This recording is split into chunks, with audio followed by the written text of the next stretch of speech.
Hello guys! Gusto ko sanang i-share sa inyo nung pumunta ako ng Cebu.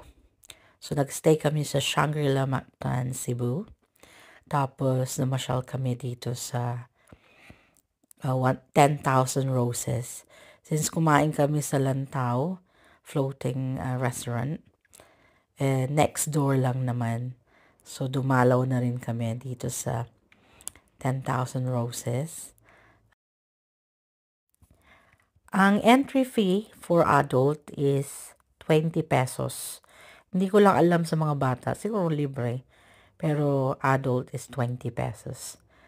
At maganda po siyang puntahan sa gabi kasi illumination roses nga po siya, plastic. Napakaganda ng decoration ang Christmas, 10,000 roses. So, Merry Christmas and a Happy New Year to all.